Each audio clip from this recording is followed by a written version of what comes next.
depression and recognizing when somebody may be depressed. So depression is more than just feeling unhappy for a few days. Depression is profound and can have a dramatic impact on your life, on your day-to-day life, on the way you interact with others, how you feel, how you behave, and what you want to do. And the good news is that if you recognize that you are depressed, that there are a huge number of treatments that can help, starting with lifestyle changes, talking therapies, and various medication. So, indicators that somebody may be depressed. You may think it's fairly obvious, but actually it's quite useful to point out some of these because they might be not as obvious as you generally think, and they might be more subtle. And it will be a change over time that will help you spot if you think somebody might be struggling with their mental health. So, first of all, obvious, continually low, upset or tearful, restless, agitated or a bit irritable, and just being down on themselves and sort of a bit disparaging and putting themselves down all the time. Some people tend to do that. That's how their personality is. But if it's out of sorts and unusual, then it might be something else just to be aware of. A feeling that they are empty or numb and that they just can't relate to people anymore. They don't want to go socialise or go out to office dues or go and meet up with their friends. And they've just lost pleasure in all the things that they used to do. And they may have a sort of sense of unreality and disconnect and start losing their self-confidence or self-esteem. And in extreme cases, they may feel suicidal. So you might realise that they are appearing a bit lethargic and look exhausted. And there's all sorts of reasons why somebody might be depressed.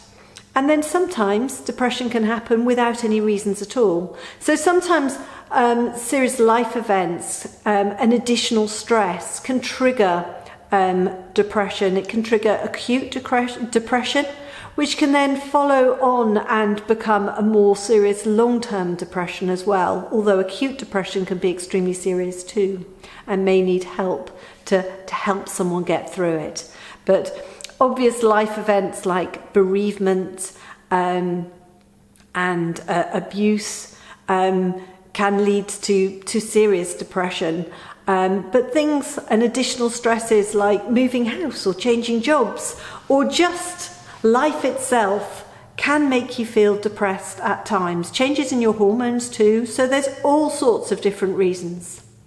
So keep an eye on those sort of things. They may start going off sick with physical aches and pains, but no obvious sort of physical cause. Now, that may be depression. That may be that the medical doctors haven't discovered what the physical cause is. So don't make any assumptions around that, but it could be that there is depression.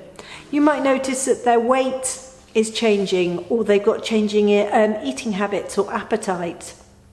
And they may either start moving slower or become more restless and agitated. And in some cases, they can end up developing psychotic episodes as part of their depression. It doesn't mean that they're leading to an additional diagnosis. Some forms of depression will lead to some forms of psychosis. So the important thing is to talk to them and help them realise that they're not alone and that they may need to get professional help to start feeling better. Because the problem is that the more depressed you get, the harder it is to find a solution to how you are feeling. So somebody coming and helping and pointing and signposting you to helpful support groups and resources and other charities that can help, that can enable you to be in a group of like-minded people and understand that you're not alone, can make a massive difference. Talking to your GP is also incredibly important, and making some really sensible lifestyle changes can have a massive impact on your mental health as well, in terms of exercise and diet, and giving yourself a little bit more me time and trying to reduce the stress and the impact of stress in your life.